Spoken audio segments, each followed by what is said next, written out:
When I say the Nazi Party, you most likely will think about Germany, but did you know that there also existed a Chilean Nazi Party? And believe it or not, they launched an uprising on September 5th, 1938, where they captured the building you see right behind me. They hoped that the Chilean army would join their cause, but instead of that, the uprising was crushed.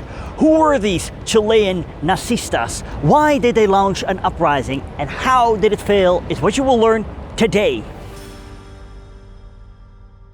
Hey, good to have you back on the channel. If you're new, my name is Stefan. I'm a Dutch history teacher and I like to cover history on location. Like right now, I'm in Santiago, Chile. And if you find this content interesting, consider subscribing, hit that notification bell. And if you want to support me, you can do that via Patreon, PayPal, or via Super Thanks. You can all find the information below the video. Prior to the Second World War, Chile had a huge German population.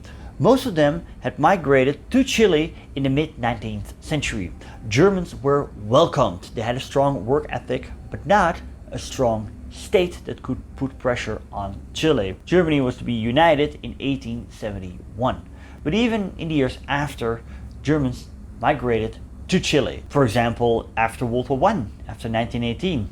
Where many were disillusioned with the outcome of the Great War. And from 1885, officers of the Imperial German Army began to train Chilean officers, and officers from Chile visited Germany for training. And you can clearly see the Chilean army uniform of that time was inspired by the German one. The Chilean Nazi Party was named the National Socialist Movement of Chile, in short the MNS. Its members were named the Nacistas, and it was set up in April 1932. The composition of the movement is difficult to be precise about. Some members were from the Chilean aristocracy, alarmed by the short-lived Socialist Republic in 1932.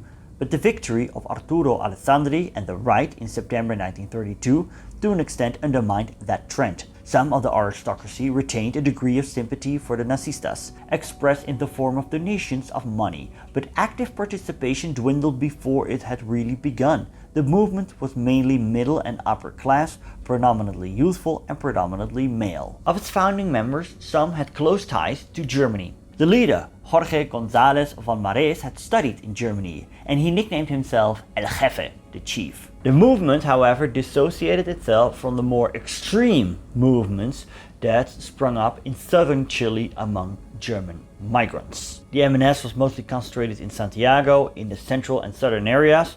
The north of Chile was more pro-communist oriented. In the mid-1930s, the members of the MNS engaged in violent confrontations on the street with socialists and communists. As González von Marées said, "Violence is necessary, indispensable, and dignifying." In many ways, the MNS copies the NSDAP of Germany.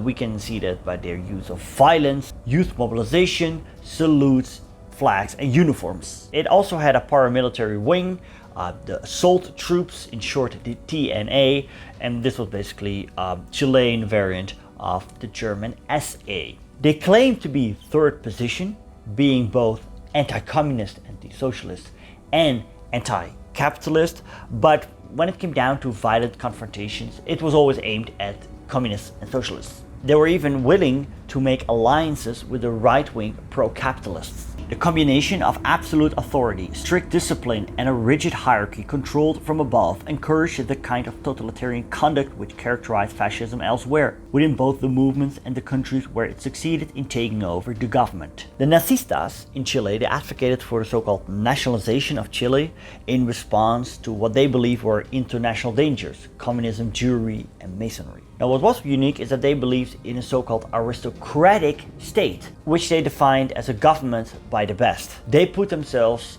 above those who migrated later to Chile, but in general we can say it was more or less a copy of the fascist and Nazi ideologies that existed in Europe at the time.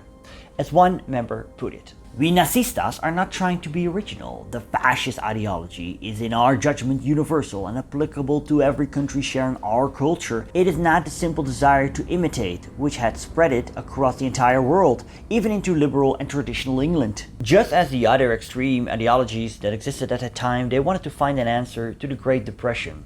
Their answer was not economic, their answer was moral, and it appealed to some kind of Chilean nationalism which already existed. In the spiritual world of Chilean Nazism, The nation was a superior entity which determined social limits.